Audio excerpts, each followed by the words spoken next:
Então, vamos dar início, né, falando dos processos de propagação do calor. São três os processos de propagação do calor: condução, convecção e irradiação. Vamos ver o que é cada um desses processos, né, como é que eles acontecem e quais as aplicações que nós temos aí desses processos. O que foi que eu fiz? Eu aproveitei nos exercícios para falar um pouquinho mais de teoria, né? Estão lá nos exercícios resolvidos, um pouquinho mais de teoria também, ok? Bom, a condução do calor. Quando você pega um objeto metálico e coloca lá na chama do fogão, com o passar do tempo, a extremidade que você está segurando vai aquecer. Por quê? Porque o calor está se propagando ao longo dessa barra, né, até chegar na sua mão. Nesse caso, dizemos que o calor está se propagando por condução, né? Ele vai passando de partícula para partícula até chegar no outro extremo. Então, não há necessidade, né, nesse caso aí da condução, não há necessidade do deslocamento da partícula de um ponto para outro. Tá? O calor vai se propagando de partícula por partícula até chegar na outra extremidade, digamos assim, dessa barra que está aí. Boa tarde, Cristo. Ok? Então, a condução é isso. Ela vai acontecer sempre, né, no meio material. Ela precisa de um meio material para acontecer. Ou seja, a condução não acontece no vácuo. Ok? A condução não pode acontecer no vácuo, porque o vácuo é a ausência de partículas. Tá bom? Beleza? E a gente aproveita para definir aí a ideia do fluxo de calor, ou fluxo calorífico, né? Que é a quantidade de calor transportada ou transmitida na unidade do tempo. O valor médio dela, do fluxo, que é representado pela letra grega φ, maiúsculo, é ΔQ por ΔT. Quem seria o ΔQ? A quantidade de calor transportado. Tá? E o ΔT é o intervalo de tempo em que essa quantidade de calor foi transportada. Notem que eu estou usando aí o tempo, um T minúsculo, tá? Para a temperatura eu uso um T maiúsculo. E, no caso, para o tempo eu uso um T minúsculo, para diferenciar. Alguns livros, para a temperatura, usam a letra grega θ, tá? Só para a gente ter uma ideia que pode acontecer de uma outra forma isso. Tá bom? Então, o fluxo de calor ou fluxo calorífico médio é dado por ΔQ por ΔT. Quantidade de calor transportada na unidade do tempo.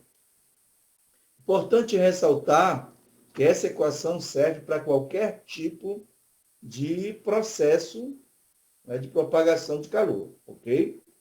Qualquer processo serve a definição aí de fluxo calorífico, tá bom? Bom, o valor instantâneo é só passar o limite, nessa equação que está aí, o limite de ΔQ sobre ΔT. Quando ΔT tende a zero, vai dar a derivada, né? Então, o fluxo instantâneo é dQ dt. O que a gente tem agora, né? Aqui tem as unidades, né? Que é o joule por segundo, quantidade de calor em joule, é energia, e o intervalo de tempo em segundo, joule por segundo, é o que a gente conhece por watt. E a unidade usual é o caloria por segundo. Bom, gostaria de chamar a atenção para vocês nesse momento, né? Oi, Jennifer, boa tarde. Gostaria de chamar a atenção para vocês nesse momento. Quando é que esses dois fluxos vão ser iguais? Né? Vejam que essa ideia é bem parecida com aquela definição de velocidade média e velocidade instantânea. Estão lembrados? Né? Quando é que a velocidade média é igual à velocidade instantânea? Quando a velocidade é constante, que é o caso do movimento uniforme. No caso dos fluxos de calor, quando é que ele vai ser constante, né? Quando a propagação do calor, né, estiver em regime permanente ou estacionário. Ou mais especificamente falando, quando a condução estiver em regime permanente ou estacionário. Isso eu expliquei lá na apostila. Ok, Jennifer. Isso eu expliquei lá na apostila. Registra aí a Jennifer, tá? No início, por exemplo, vamos pegar como exemplo essa barra que está aí. No início, as partículas ao longo da barra, elas capturavam uma parte da energia térmica para poder evoluir de temperatura, certo? Mas o que vai acontecer? Num determinado momento, ela já não absorve mais energia térmica. Ou seja, tudo aquilo que elas recebem de energia térmica da partícula que está na sua frente, ela passa para que está atrás dela. Ok? Então, nesse momento é dito que o fluxo é constante e que a condução alcançou o regime permanente ou estacionário. Tá? Na prática, o que significa isso?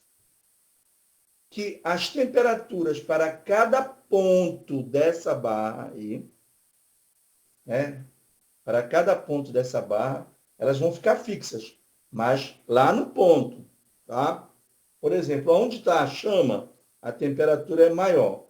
No outro extremo, a temperatura é menor. Ou seja, tem que haver uma diferença de temperatura para haver transferência de calor, certo? Bom, se eu pegar bem no meio, se o material for um material uniforme, né, homogêneo, desculpa, o que vai acontecer? Bem no meio vai ser a média aritmética, dessas duas temperaturas.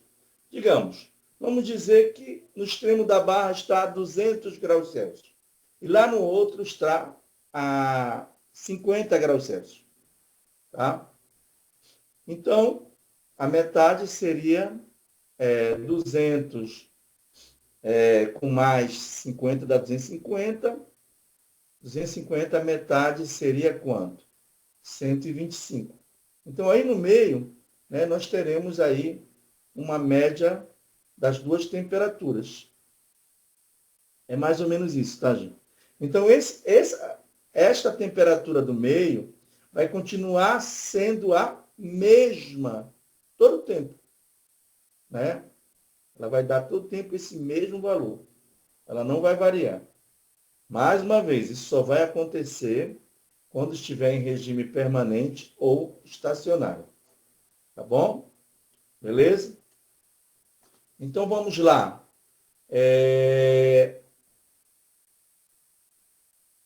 Quando isso acontece, o fluxo de calor constante, ele pode ser escrito, pode ser calculado pela chamada equação de Fourier, da propagação do calor. Olha, essa equação aí, ela depende da área de seção transversal. Eu posso ver essa parede que tem aí, né? Tem uma parede de tijolo aí, tem uma certa área. Como T1 é maior que T2, o calor vai se propagar sempre da maior para a menor temperatura. Tá? Então, de T1 para T2, que é o que a gente chama de diferença de temperatura. Não é variação de temperatura, tá, gente? É diferença de temperatura, ou seja, tem que existir uma diferença de temperatura, né, para que o calor se propague. Muito bem. Dividido pela espessura, ou seja, a espessura é inversamente proporcional, a espessura é inversamente proporcional ao fluxo de calor. Ou seja, quanto maior a espessura, menor será o fluxo de calor através dessa placa.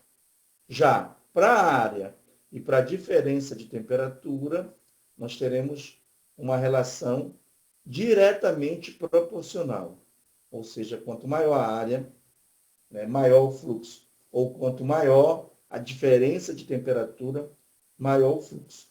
Aí aparece uma constante, que a gente chama de constante de proporcionalidade, que geralmente tem a ver com o material de que é feito a placa ou a barra, né? Só chamando a atenção de vocês, está lá na apostila, se no caso eu estiver trabalhando com uma barra, que é o que eu faço isso lá nos exercícios, né?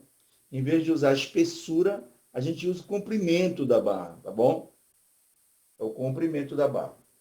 E o restante tudo é a mesma coisa. Então, essa constante aí de proporcionalidade é o que a gente chama de condutividade térmica do material. É exatamente a partir da condutividade térmica que a gente vai ter bons condutores de calor e maus condutores de calor, que também são conhecidos como bons isolantes térmicos. Então, nessa tabela que está aí, né, que eu coloquei para vocês, lá no material de vocês, nós temos que os metais, eles são os melhores condutores de calor. O K está no SI, o Watt por metro Kelvin. Ou seja,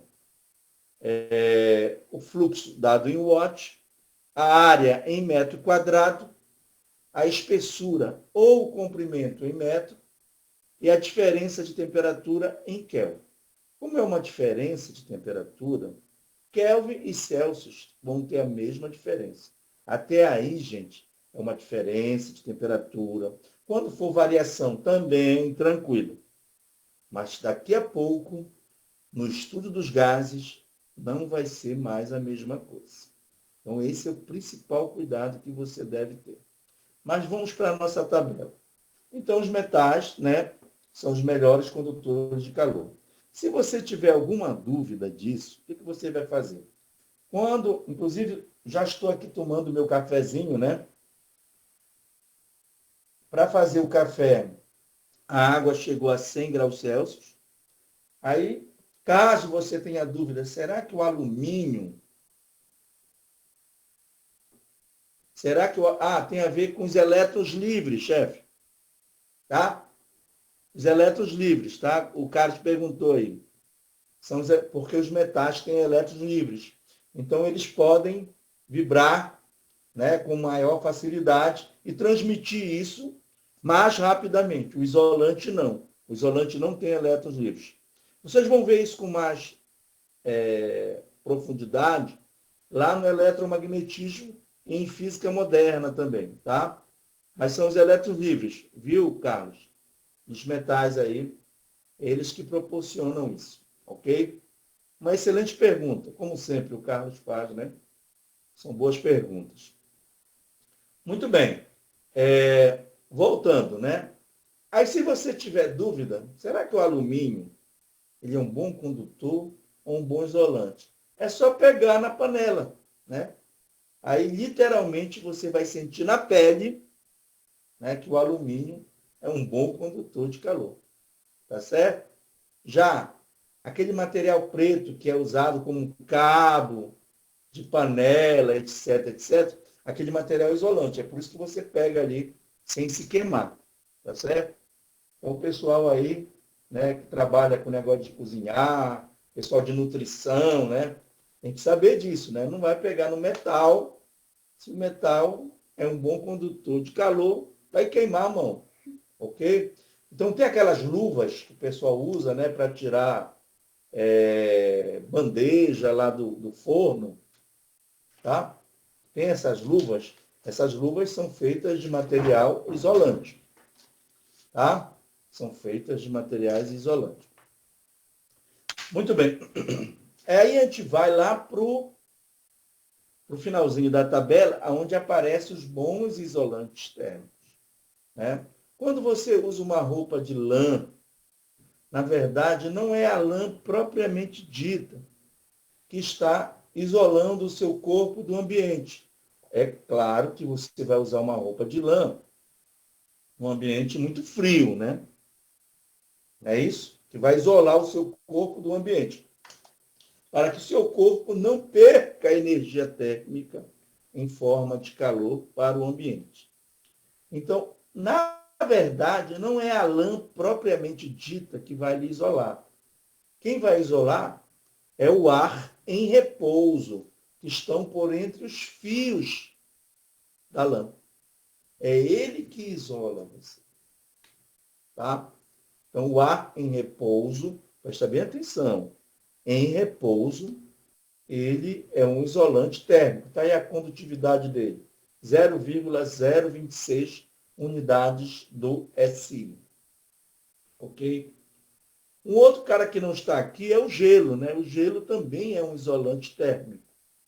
Tanto é que o esquimó faz a casinha dele lá com o iglu, né? Com os bloquinhos de gelo, não é isso?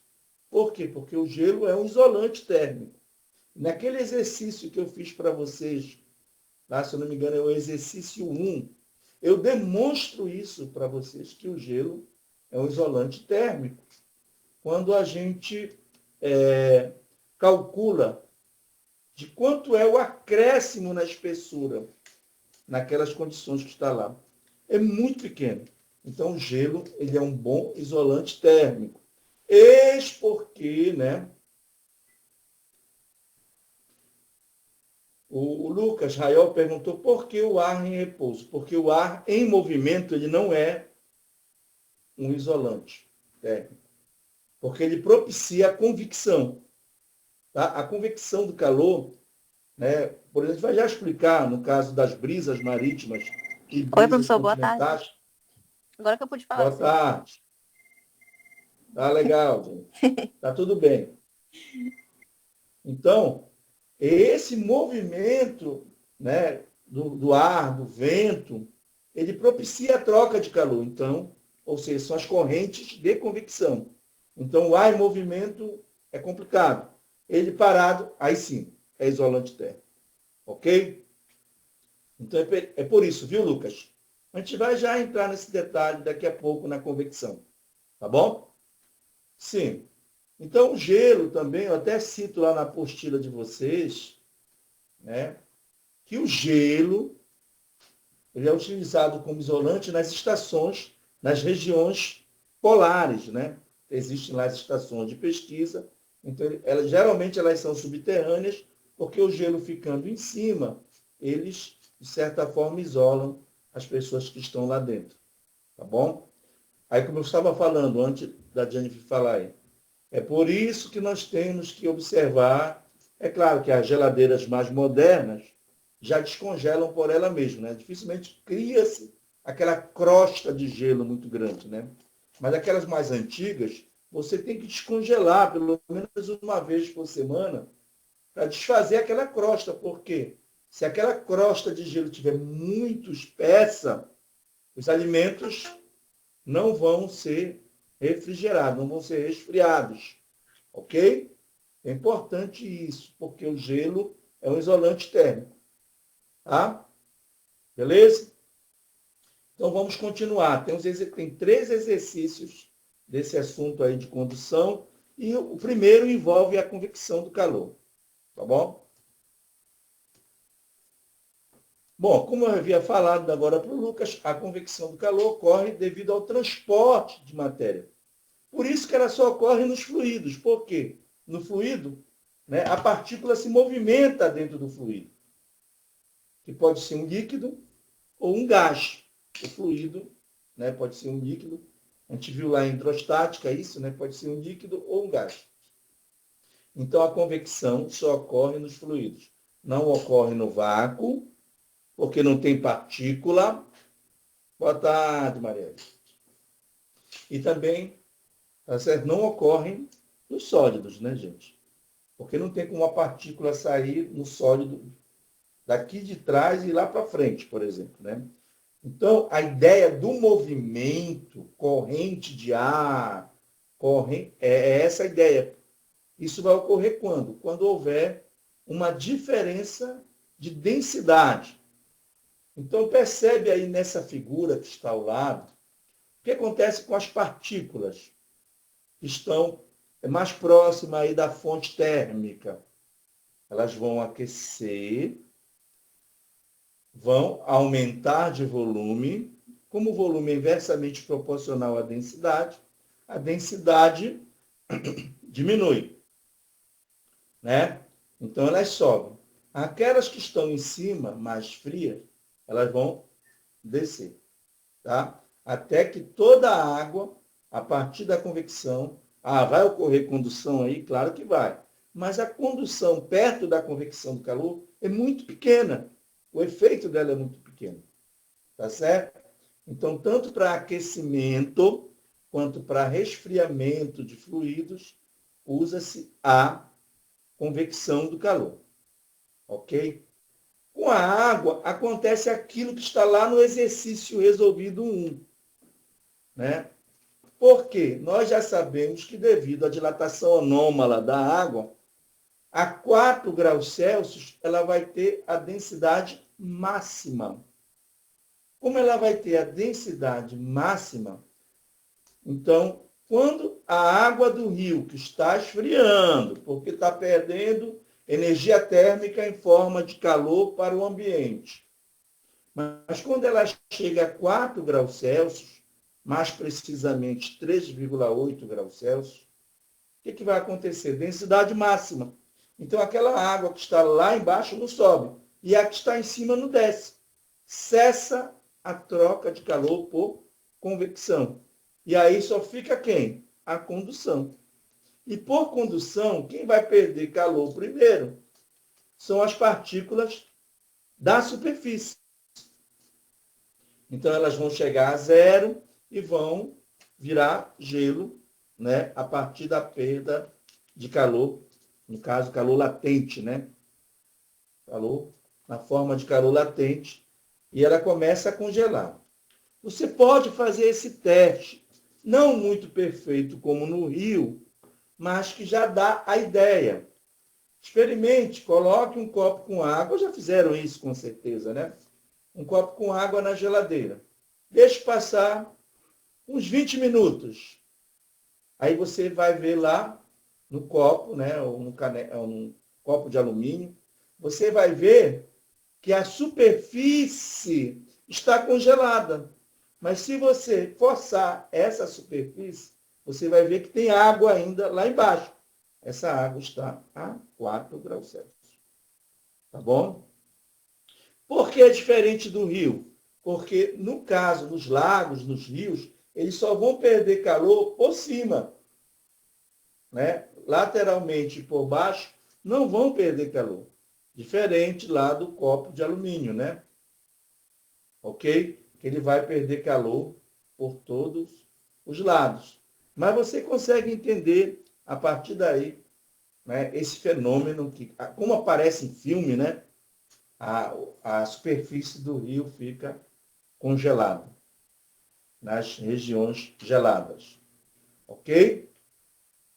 Bom, como eu havia adiantado já aí para o Lucas, né? Raiol, as brisas marítimas e brisas continentais. Eu já havia adiantado para vocês, inclusive falei disso na aula passada, né? Apesar de ter sido ano passado, mas foi, né, semana passada que a gente viu essa aula, né? Na segunda-feira, retrasado, a semana passada. Sim, e nós vimos lá, na tabela de calor específico, que o calor específico da água é 1 caloria por grama grau Celsius. E da areia, 0,2 calorias por grama grau Celsius. E lá eu já adiantava a respeito, né, das brisas marítimas e brisas continentais. Durante o dia, a Terra vai esquentar mais rápido que a água. Então, o ar que está sobre a Terra sobe. E aquele que está sobre a água desce, formando aquilo que a gente chama uma corrente de convecção que vai do mar para o continente. Daí são chamados de brisas marítimas. À noite, a Terra vai esfriar. Então, quem vai estar mais quente é a água. Então, as partículas de ar que estão sobre a água, elas vão subir, enquanto aquelas que estão sobre a Terra vão descer. Tá? E aí nós teremos vento do continente para o mar. São as chamadas brisas continentais. Tá certo? Então o pessoal já sabe nisso, essa dinâmica. Os pescadores usam, né? Que eles saem para pescar à noite e voltam da pesca durante o dia. Por quê? Porque os ventos levam as suas jangadas, né? Uma embarcação que funciona, né? Que se movimenta graças ao movimento do ar, leva eles para lá, à noite pescam, passam a noite pescando e durante o dia eles voltam com o seu pescado. Entendeu? Então eles usam, né, essa dinâmica proporcionada aí pela convecção do calor. Ok? Alguma dúvida até aí, gente?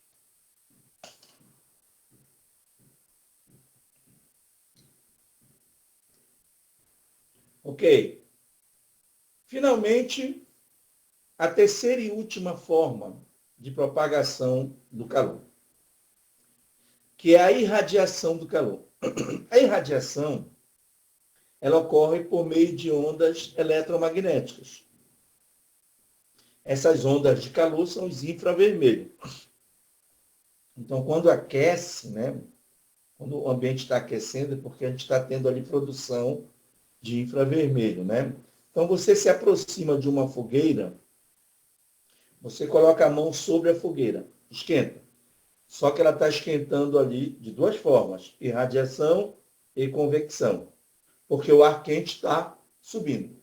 Mas se você está lateralmente, no caso de uma lareira, por exemplo, na lareira, você está lateralmente. Mas por que aquece?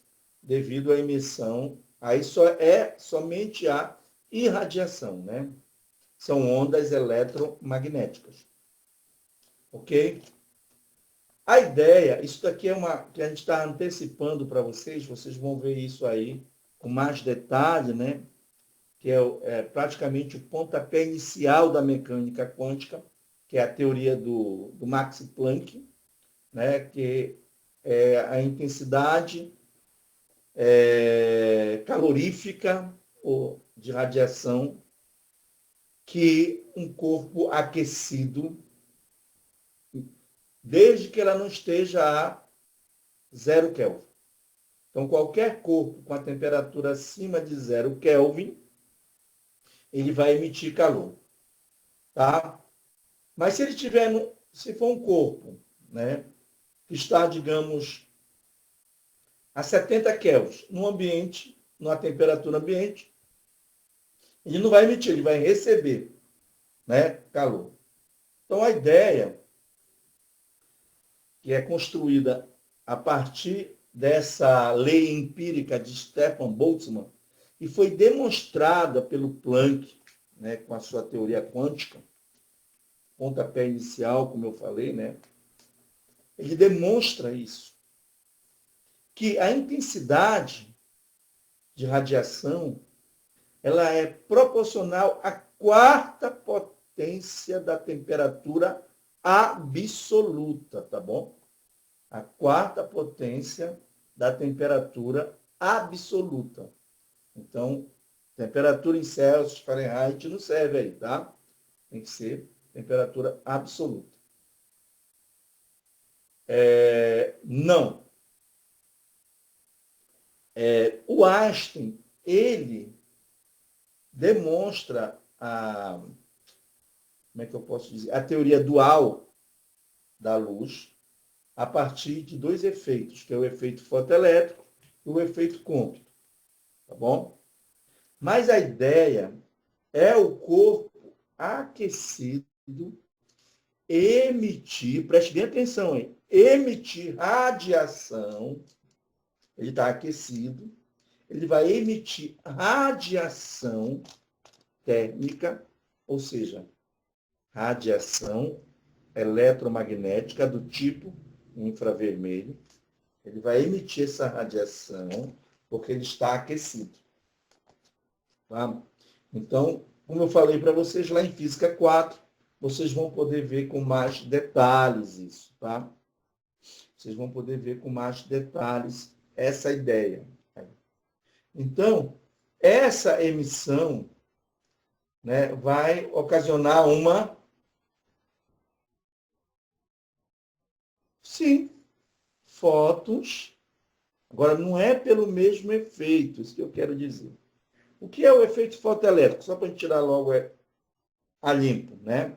O efeito fotoelétrico é quando eu emito radiação, incido radiação numa placa metálica e ela arranca elétrons dessa placa. Isso é o efeito fotoelétrico. Então, o que sai de lá, né, são elétrons devido à interação da radiação com a matéria. Ok? Então, esse é o efeito fotoelétrico. Então, não sai radiação de lá. Ok? Mas se esse material é aquecido, ele vai emitir radiação. Essa que é a ideia, viu, Carlos? O material aquecido, ele emite radiação. Você pode pegar um metal, por exemplo, né? E colocar para aquecer esse metal. Né? O que é que ele fica com o passar do tempo? Avermelhado. Né? Porque está emitindo radiação vermelha. Né? Se eu tivesse uma fonte que pudesse excitar ainda mais esse material, depois ia passar para o verde, amarelo, verde, azul. Entendeu? Essa que é a ideia. É que o material aquecido emite radiação térmica. Então, quando vocês forem estudar lá a teoria do corpo negro, vocês vão entender com mais detalhe, tá? Que não é, digamos assim, um ponto forte dessa aula, né? Eu só coloquei para vocês aqui, para vocês saberem que essa intensidade de radiação, que é a intensidade? É energia, né? Por unidade de área, por unidade de tempo. Ora, a energia por unidade de tempo é potência. Então, fica potência por unidade de área. Tá certo? Então, chegou numa certa área, vai aquecer. Concorda comigo? Então, qual é a intensidade? A intensidade, né, ela é diretamente proporcional à quarta potência. Então, você imagina aí, né, uma estrela que tem uma temperatura altíssima. Imagina a intensidade de radiação que esta estrela está emitindo ali. É uma intensidade muito grande. Concorda? Claro, que vai depender da distância. Lá perto, a intensidade é maior. Com a distância, a intensidade vai diminuindo. Ok? Bom, esse sigma que está aí é a constante de proporcionalidade, que equivale no SI, né? Ela é 5,67 vezes 10 a menos 8. É o valor encontrado, né, para o sigma. É por isso que o Planck ele faz esse trabalho muito importante, né? Porque até então essa lei ela era empírica, ela não era demonstrada, tá certo?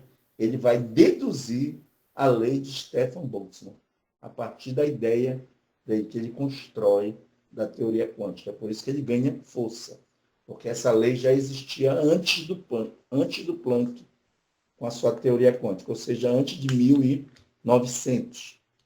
Tá? Muito bem. Uns exemplos aqui de irradiação, né? O efeito estufa. O que é o efeito estufa? A luz entra, né? é absorvida pelos corpos que estão lá dentro, presta bem atenção aí, cara. É absorvida pelos corpos que estão lá dentro. Esses corpos aquecem. Quando eles aquecerem, eles vão emitir infravermelho, que são as ondas de calor. A luz, o vidro, ele é transparente à luz. A luz passa sem nenhum problema pelo vidro. Mas ele é opaco ao infravermelho. Então, em vez do infravermelho sair, né, desse local aí, ele vai ficar aprisionado, ou seja, sempre numa temperatura maior. É a ideia aí do efeito estufa. É por isso que as estufas, né, para plantio em regiões cuja temperatura média anual é baixa, eles usam, né, o vidro, porque o vidro é transparente à luz, mas é opaco ao infravermelho. Ok? A garrafa térmica que está aí do lado. Não sei se vocês sabem, a garrafa térmica ela tem paredes duplas espelhadas. Exatamente, que é para refletir a radiação, para não deixar a radiação sair. E o vácuo entre as paredes é para evitar a troca por convecção e irradiação do calor. Tá bom? É a garrafa térmica que nós temos aí. Ok? Com isso, a gente terminou aí a parte de propagação de calor. Bom, vamos agora falar do gás ideal. O que é o gás ideal? O gás ideal ele é um modelo teórico, matemático, que é usado, né, como base de toda a teoria termodinâmica. Depois disso, vocês vão poder ver lá na disciplina termodinâmica que existem outros tipos de gás, tá? Mas o gás real, ele se aproxima do gás ideal. A gente vai falar dessa teoria cinética aí do gás ideal, né? Mais adiante, que é a próxima aula, tá bom? Que é a teoria cinética dos gases. Mas, por enquanto, vamos ficar só no gás ideal. Então, o gás ideal é aquele modelo em que as variáveis de estado, presta bem atenção nessas variáveis de estado, porque essas variáveis, lá no ensino médio, a gente só considera 3, né, variáveis de estado, porque a gente considera a massa do gás como sendo fixa. Aqui não, para poder definir uma grandeza, a gente vai ter que considerar 4 variáveis de estado. Quais são as 4 variáveis de estado gasoso? Ou estado termodinâmico, eu posso adiantar para vocês. A gente chama de variáveis macroscópicas, tá? Pressão do gás, ou seja, o gás ele fica batendo nas paredes do recipiente, portanto, ele exerce pressão nas paredes, tá certo? O volume do gás, que é o volume do próprio recipiente, a temperatura absoluta, presta bem atenção, nesse momento, tá? Toda e qualquer equação que a gente vai definir a partir de agora, trabalha-se sempre com temperatura absoluta. Ou seja, sempre na escala Kelvin. A gente não vai trabalhar com outra escala absoluta, tá? Que não seja a escala Kelvin. Então, presta bem atenção, temperatura absoluta. E a última, o número de moléculas. O número de moléculas está relacionado diretamente com a massa do gás. Tá? Se a massa varia, obviamente o número de moléculas também vai variar. Ok?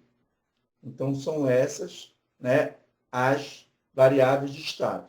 Então, elas vão se relacionar da forma mais simples o possível em se tratando do gás ideal. Mais uma vez, o gás real se aproxima do gás ideal quando ele estiver, né, a alta temperatura e baixa pressão. É só lembrar, gente, daqueles diagramas de fase. A alta temperatura e baixa pressão é o que a gente considera um gás real se aproximando do modelo do gás ideal. Mas esse modelo do gás ideal serviu e muito nos primórdios da termodinâmica, tá bom? Muito bem. Então, a partir de agora, a gente vai ver 4 transformações, 4 leis, que a gente chama de leis empíricas.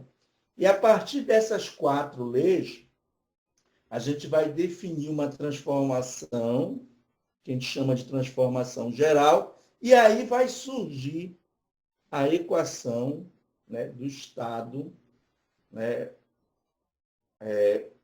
do estado gasoso. Né? Ok? Então vamos lá, que é essa equação simples que eu disse para vocês aí. Tá? Muito bem. O que vai acontecer sempre para você memorizar? Eu tenho 4 variáveis de estado: pressão, volume, temperatura absoluta e número de moléculas.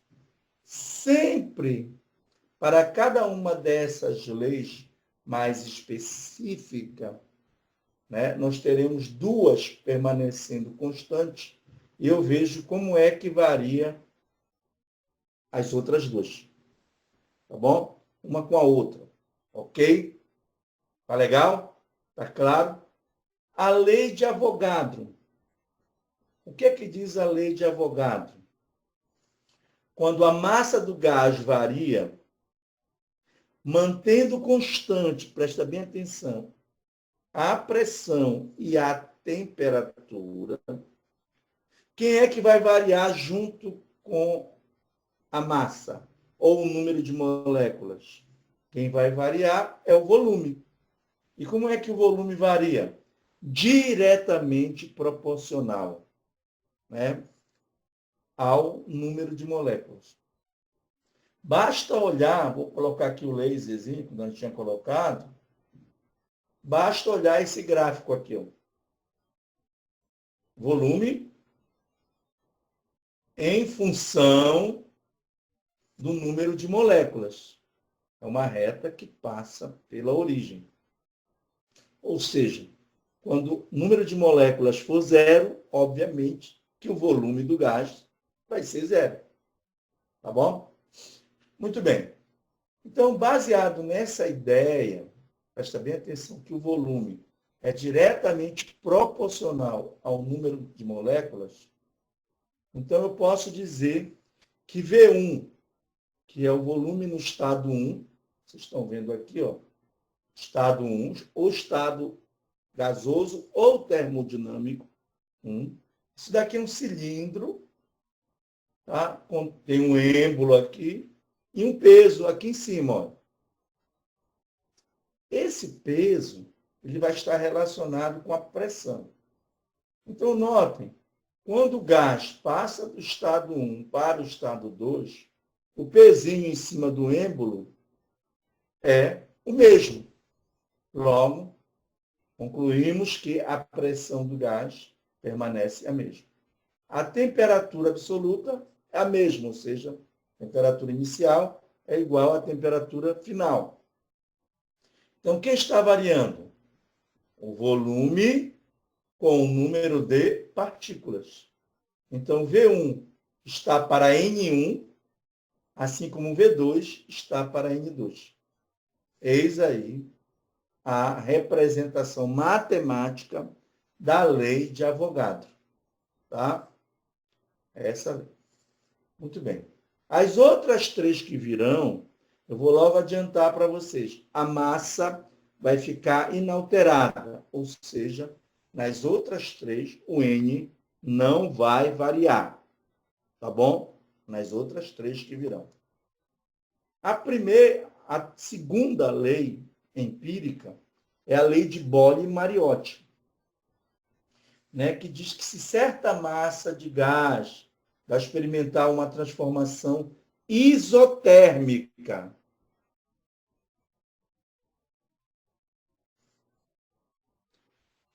Acho que foi o Rafael que perguntou aí, não foi?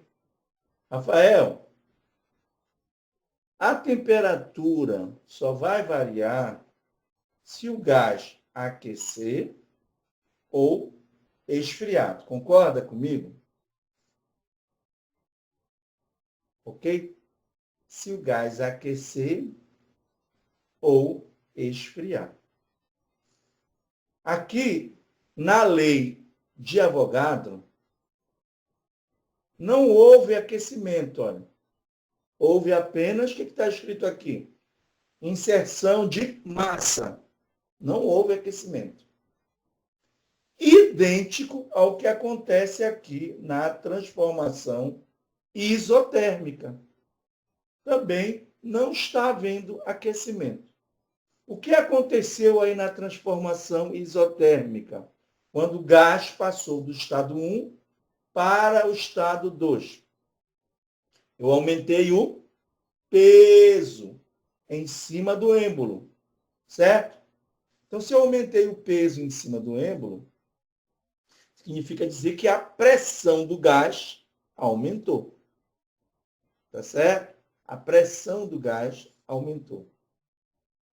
Se a pressão do gás aumentou, me diz aí então, o que aconteceu aí na lei de Boole-Mariotti, transformação isotérmica? Quando o gás passou do estado 1 para o estado 2, houve um aumento de pressão e, como consequência disso, houve uma diminuição do volume. Então, é por isso que na transformação isotérmica, a pressão é inversamente proporcional ao volume do gás. Então, se isso é verdade, se a pressão é inversamente proporcional ao volume do gás, para esses dois estados que estão aí, P1V1 é igual a P2V2. O que significa isso? Se a pressão aumenta, inclusive tem aí o primeiro exercício de gases, eu acho que é o exercício 4, em que o problema diz que o volume diminuiu pela metade. Né? Então, se o volume diminuiu pela metade, a pressão dobrou. Por quê? Porque eles são inversamente proporcionais. E a equação matemática que representa isso é essa que está aqui. Ó.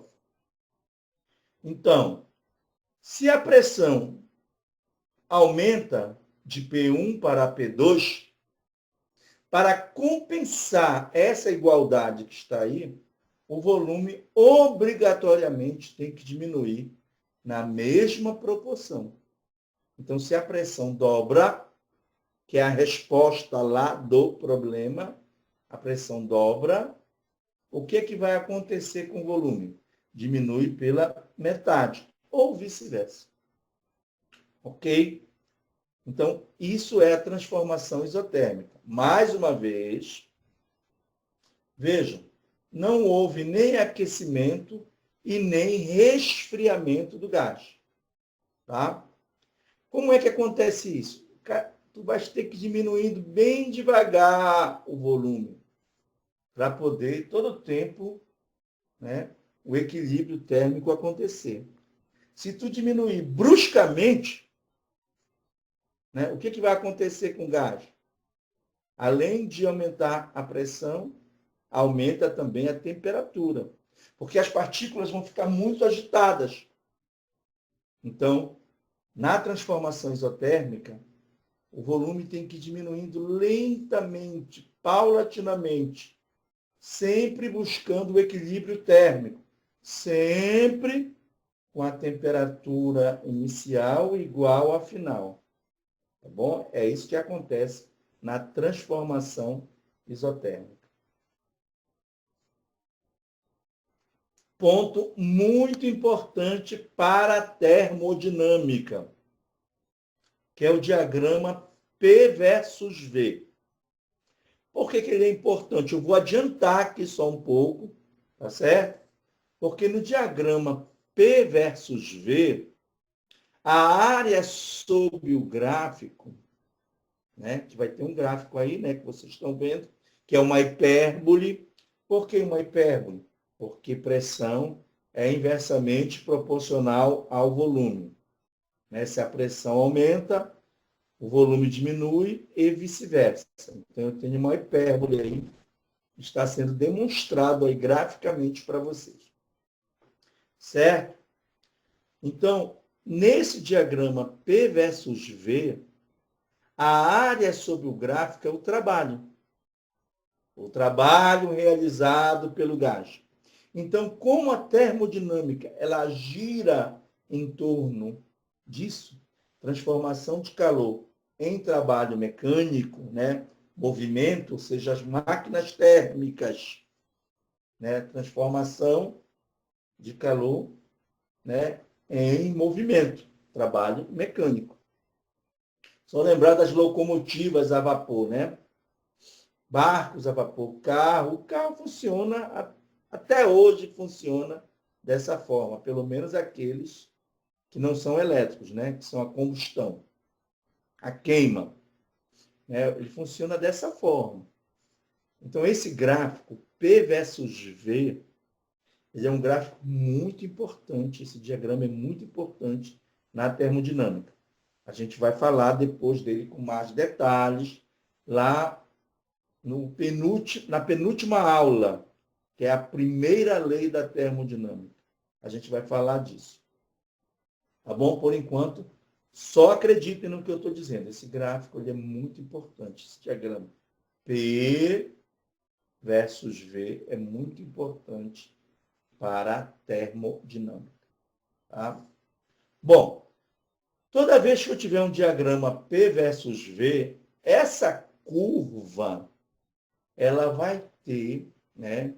Ela vai ter especificamente aí um nome que a gente chama, nesse caso, de isoterma, porque ela representa, no diagrama P versus V, a transformação isotérmica. Tá? Ela representa a transformação isotérmica. E a gente chama de isoterma. Notem que nessa figura aqui B, eu tenho 3 isotermas. Né? O que significa isso? Que cada uma delas, se eu pegar os pontos de uma única isoterma, o que eles vão ter em comum? A mesma temperatura. Então, todos os pontos da isoterma A vão ter temperatura TA. Mas quando eu passar para outra isoterma, já não vai ter mais a mesma temperatura. Tá bom? Então, existe aqui uma relação importante também das isotermas. Quanto mais afastado estiver a isoterma em relação à origem, maior será a temperatura das isotermas. Tá certo? Então, nesse caso, TA é menor que TB, que é menor que TC. O que foi que nós fizemos em um dos problemas resolvidos? A gente demonstra numericamente essa observação, essa conclusão. Tá bom? Por isso que vocês precisam, gente. Eu postei isso na segunda-feira, sabia? Eu postei esse material na segunda-feira. Vocês precisam, né, ler a apostila e procurar entender as soluções lá nos exercícios resolvidos. Por quê? Observação aí, né? Porque vocês continuam resolvendo, né, as questões de teste e de lista, deixando a desejar. Né? Se vocês pudessem ter um programa, né, que vocês pudessem usar equações, seria melhor ainda, porque assim você iria digitar. Né? Assim como eu faço nas soluções. Eu digito, fica mais claro. Tá? Mas vocês estão se atrapalhando ainda nessa questão das resoluções. A gente está dando uns exemplos aí, exercícios, modelos, que vocês não precisam seguir ipsiliter esse modelo, mas vocês precisam informar o que vocês estão fazendo em cada passagem de resolução. Tá bom? Então, vocês precisam estar lendo esses exercícios lá, procurando entender esses exercícios, exatamente para a aula poder ficar mais light, a gente poder caminhar na aula com maior tranquilidade. Então, lá no exercício que eu não lembro agora, se eu não me engano, 4, 5, 6, é o 7, se eu não me engano, exercício 7, eu demonstro essa observação feita aqui, nesse gráfico P versus V, né? Que quanto mais distante tiver a isoterma em relação à origem, maior será a temperatura. Muito bem. Agora, na lei de Gay-Lussac, né? Essa lei Gay-Lussac aí, esse Gay-Lussac, essa dupla de pessoas aí, né? Eles têm uma escala específica, né? De grau de nos álcools, né? Não tem 96 GL, né? Essa é uma escala, né, de pureza do álcool, né? Então, não tem, é onde mede a mistura do álcool com uma outra substância, geralmente é água mesmo, tá? Então, essa escala GL, tá lá, pode ver lá. 96 graus GL, tá certo? É a escala Gay-Lussac para medir o grau de pureza. Então, o que é que diz a lei de Gay-Lussac? Certa massa de gás ideal experimenta uma transformação isobárica. O bária é a unidade de pressão no SI. Isobárica, pressão constante. Quando o quociente, presta bem atenção, quando o quociente do volume pela temperatura absoluta permanece constante. Tá? Isso quer dizer que o volume varia diretamente proporcional com a temperatura absoluta. Não esqueçam desse detalhe. Observem lá as resoluções dos exercícios.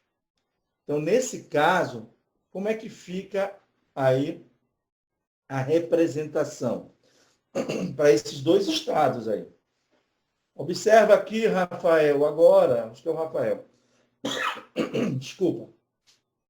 Que agora está havendo um aquecimento, certo? Do estado 1 para o estado 2, houve um aquecimento do gás. Certo? Muito bem. A pressão. Desculpa. A pressão. A pressão é a mesma, porque o peso não mudou de cima do êmbolo. Então, mantém a massa, mantém a pressão, varia volume e temperatura. De que forma? Diretamente proporcional. Tá certo? E aí nós temos que V1 está para T1, assim como V2 está para T2. Certo? Agora, sempre lembrando que o gráfico P versus V ele é importante. Então, aqui, se a transformação é isobárica, o volume aumenta, mas a pressão permanece a mesma, ou seja, a pressão para os estados 1 e 2 é a mesma. Então, esta curva, que a gente chama de curva de maneira geral, né, é a isobara, que vem da transformação isobárica. Então, nós temos uma isobara aí, no caso do estado 1 para o estado 2, ou seja, a pressão é constante. Ok? Como foi dito que o volume é diretamente proporcional à temperatura absoluta, o que é que nós vamos ter aqui? Volume em função da temperatura absoluta, é um outro diagrama. O gráfico vai ser uma reta. Se esse gráfico é uma reta, então para cada ponto da reta A, tá? Que representa o quê? Um estado termodinâmico, a pressão é a mesma, mas que é diferente para a reta B, que é diferente para a reta C. Então, tem lá uma conclusão que a gente chega, que diz o seguinte: quanto mais inclinado estiver o gráfico, menor será a pressão do gás. Tá certo? Então, o PA, que é a pressão da reta A, está mais inclinada. Então, nesse caso, ela vai ser a menor. A que está quase próximo da horizontal, menos inclinada, é o C. Então, vai ter maior pressão. A B é um valor intermediário entre A e C. Mais uma vez, lá no exercício 9, resolvido, eu demonstro esta propriedade, esta conclusão. Não é uma propriedade, não é uma conclusão. Eu demonstro essa conclusão aí da transformação isobárica. Preste atenção agora. Da isobárica é a pressão do gás. A gente vai diferenciar isso, viu, Rafael? Mais adiante aí. Mas todo tempo eu estou trabalhando a pressão exercida pelo gás, pelo sistema. Não é sobre o sistema, tá? É pelo sistema, ok? É o gás, são as partículas do gás que estão batendo nas paredes do recipiente, ok? Então é a pressão do gás, não é a pressão sobre o gás, ok? Que seria a mesma, só que com um sinal negativo, né? Tá legal? Seria a mesma, só que com um sinal negativo. Mas a gente não vai entrar nesse detalhe ainda, tá? Eu estou trabalhando todo o tempo a pressão do gás, tá? Então, a pressão do gás permanece constante. Aí, porque o pezinho em cima do êmbolo se manteve, né?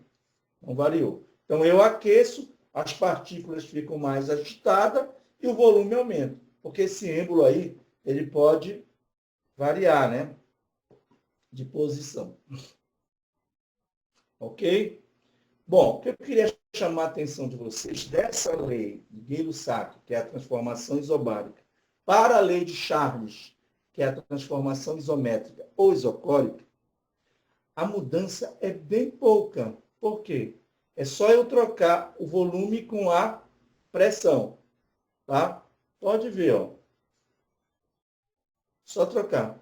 Então, o que está acontecendo aqui? Eu estou mantendo o volume, né? Mas como eu estou aquecendo o gás, para eu poder manter o volume, eu tenho que colocar peso no êmbolo. Tu concorda comigo?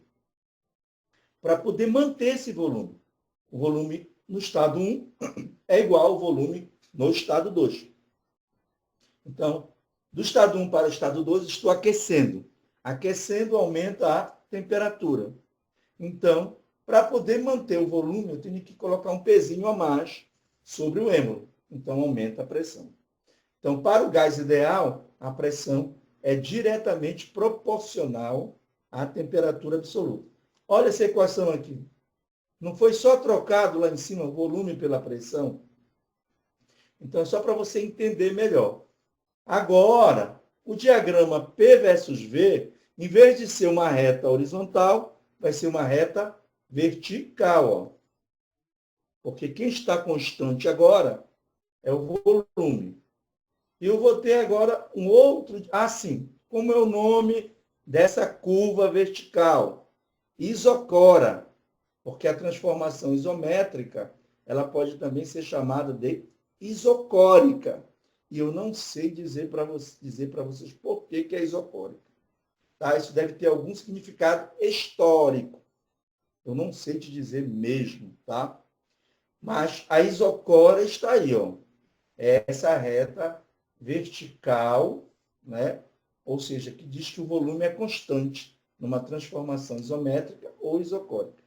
Então, isotérmica, transformação isoterma, transformação isotérmica, isobara, transformação isobárica, e isocora, transformação isométrica ou isocórica. Tá bom? Mas presta bem atenção, esses nomes só existem para os diagramas P versus V. Né? Eu resolvi um exercício aí que eu faço, né, os gráficos, onde aparece uma isocora, 3 isotermas, é aquela questão lá das isotermas, né? E aparece também uma isobárala. Então, fiquem atentos. Gráfico P versus V, tá? Mas quando for P versus T, o que acontece com a pressão e a temperatura na transformação isocórica? Elas são diretamente proporcionais. Então, lá vem a reta de novo. Então, eu posso ter 3 retas aí inclinadas, olha. Ou seja, para a reta A, todos os pontos que representam, no caso, os estados termodinâmicos, estão com o mesmo volume, mas que é diferente para a reta B e para a reta C. E como é que acontece em termos de relação? Quanto mais inclinada estiver a reta em relação à horizontal, menor será o volume. Então, VA é menor que VB, que por sua vez é menor que VC. Tá bom? Então, nós estudamos as transformações ou leis empíricas, transformações específicas, tá? Ou seja, das 4 variáveis, eu sempre mantinha 2 constantes e via como é que variava uma com a outra as 2 restantes, tá bom? Mas pode acontecer de eu ter uma transformação geral. E o que seria, então, uma transformação geral? É aquela que dá origem a todas as outras específicas. Olha só, aqui estão todas as 4 transformações ou leis, né, específicas. Por exemplo, na lei de Avogadro, o que permanece constante? Pressão e temperatura. Então, P1 é igual a P2 e o T1 é igual a T2. Nesse caso, vai cancelar.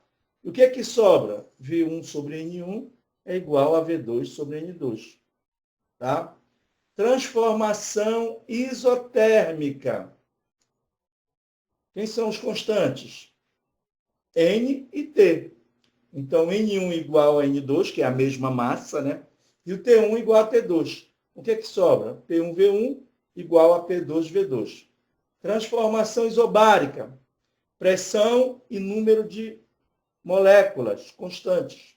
Vai ficar V1 sobre T1 igual a V2 sobre T2. E, finalmente, a transformação isométrica ou isocórica, onde o V1 é igual a V2, volume constante, e o N1 igual a N2, número de moléculas constante, pelo fato de ser a mesma massa. O que é que vai ficar? P1 sobre T1 é igual a P2 sobre T2. Então, aqui estão todas as transformações específicas. O fato é...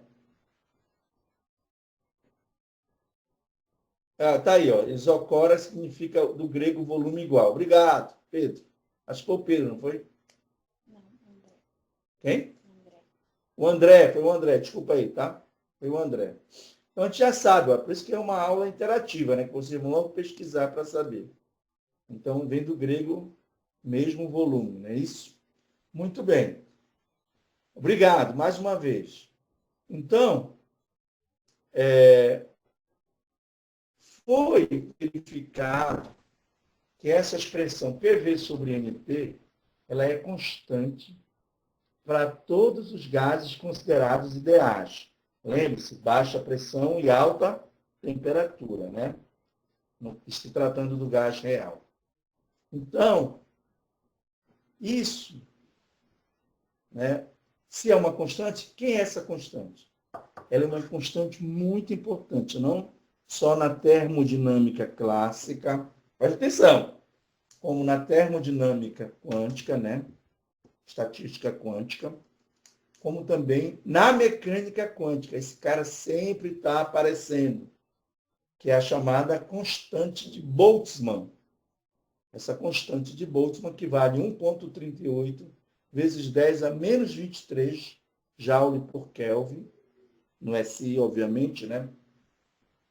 Ela é a constante. Então, como eu falei para vocês, eu tive que trazer o número de moléculas que era para a gente chegar neste valor de constante aí, que é a constante de Boltzmann. Lá no ensino médio, os caras usam uma observação que já é uma consequência, não é causa. Essa é a causa. Foi verificado experimentalmente que o gás em baixa pressão e alta temperatura, ou seja, aquele que se aproxima do modelo do gás ideal, né? PV sobre NT é igual a uma constante, essa constante é a constante de Boltzmann, tá? Esse KB aí. Então, ele brinca de pira aí, né? Na termodinâmica clássica, na mecânica estatística clássica, mecânica estatística quântica, mecânica quântica, ele brinca de pira. Tá bom? Depois a gente vai dar esse passo aí, tá? Vai chegar lá. Muito bem. Bom, o número de moléculas, na verdade, isso é a definição de número de mols, né? O número de mols, que é o Nzinho, é o número de moléculas dividido pelo número de Avogadro. O número de Avogadro também é uma constante. Vocês sabem disso. Vale 6,023 vezes 10 a 23 moléculas por mol, ou átomos por mol. Vai depender se o gás é um gás inerte, no caso, os gases nobres, né? Eles são gases cujas moléculas são os próprios átomos, ou um gás poliatômico, no caso, o gás oxigênio, gás nitrogênio, etc. Já vai ser moléculas por mol, e não átomos por mol. Então, toda vez que se fala no mol, o que é um mol de molécula? Significa dizer que eu tenho quantas moléculas? 6,023 vezes 10 a 23 moléculas. Então, isso aqui é o número de Avogadro.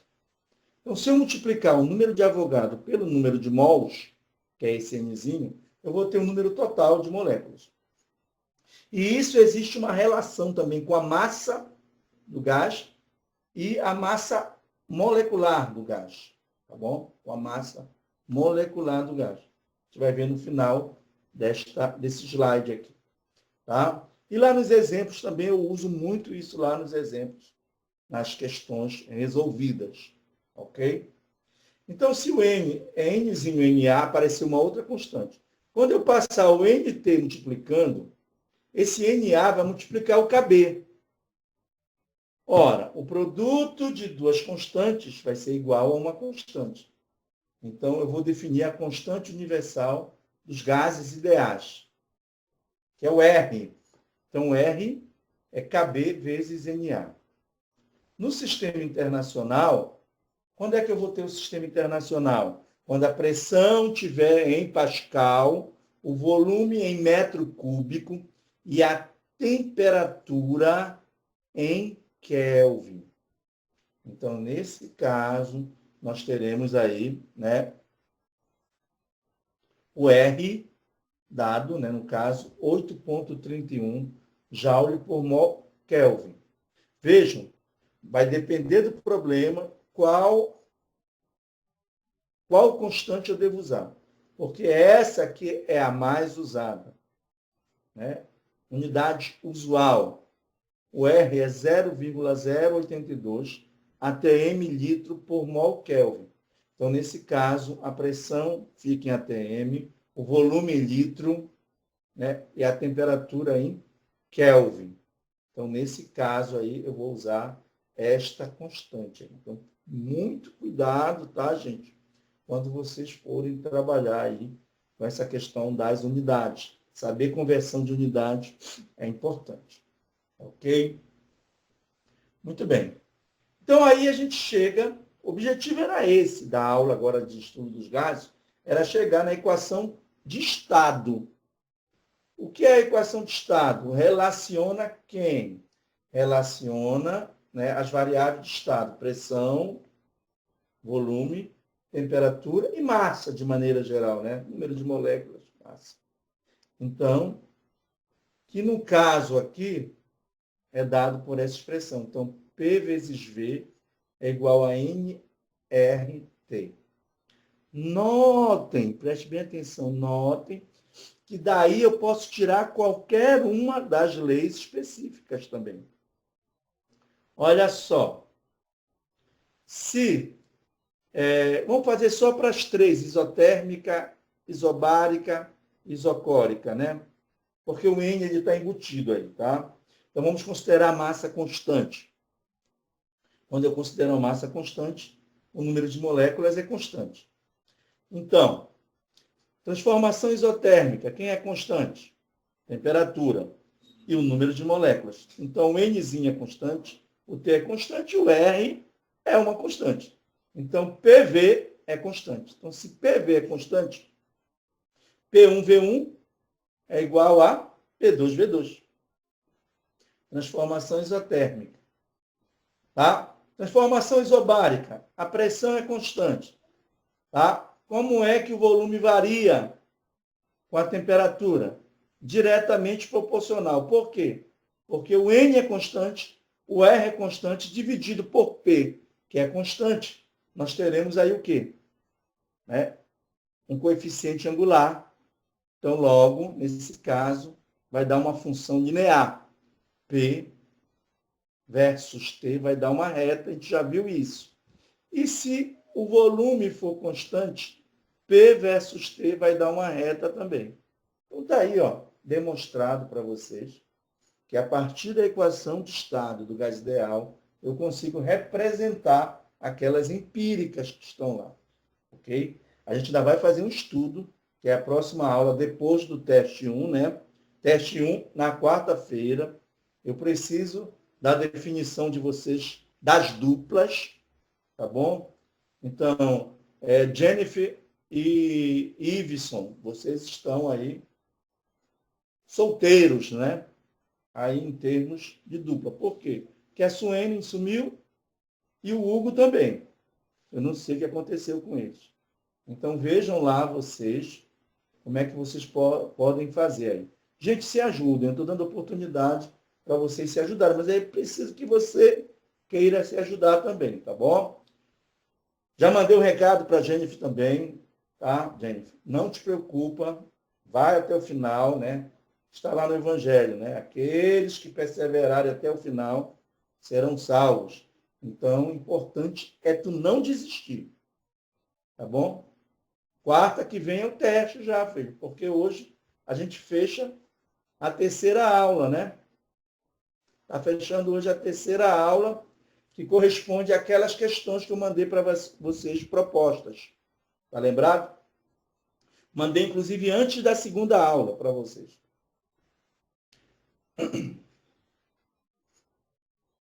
Terceira aula, chefe. Vamos lembrar aqui? Essa é a terceira aula, né?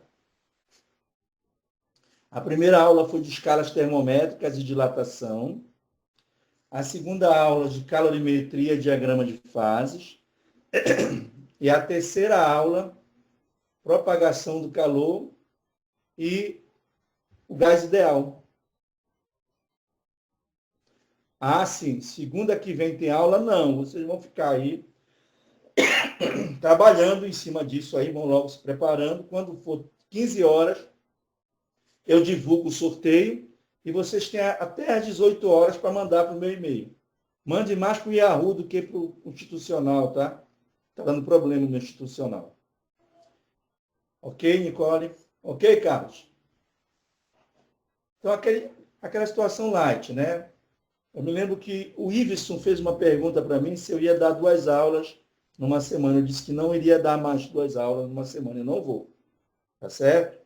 Então, pode contar, vai dar certinho aí, né? Para a gente fechar o semestre de acordo com a programação que está lá.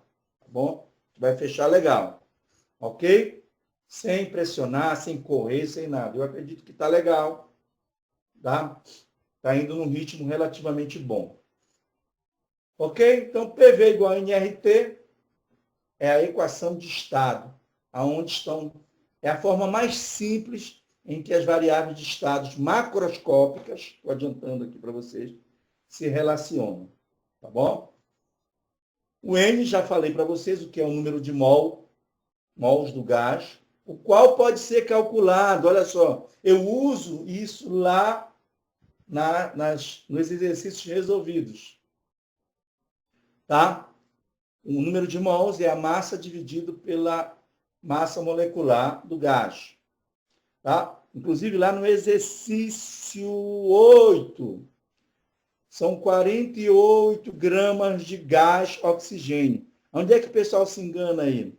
Ah, o oxigênio é 16, mas só que para formar o gás, a molécula tem que ser O2, certo? A molécula tem que ser O2 para formar o gás. Então, 16 vezes 2 dá 32.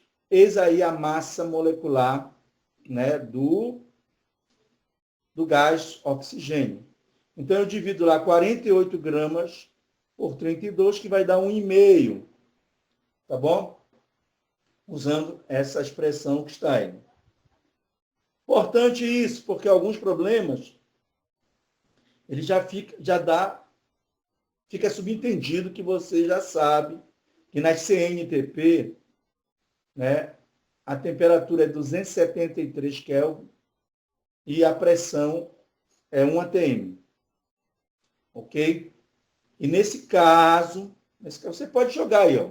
Pode jogar aí. Né? O P, você vai jogar 1 atm. Olha só aí, hein? Preste bem atenção. O P você vai jogar 1 atm. O V você quer saber. O N é igual a 1, que é 1 mol. O R, 0,082 atm litro por mol Kelvin, por causa das unidades, né? E a temperatura, 273 Kelvin. Pode colocar aí que vai dar 22,4 litros. Tá bom? Vai dar o volume, é um volume relativamente grande, né? 1 mol de gás ideal, né? Na CNTP, ele vai dar aí 22,4 litros. Ok, gente? Beleza?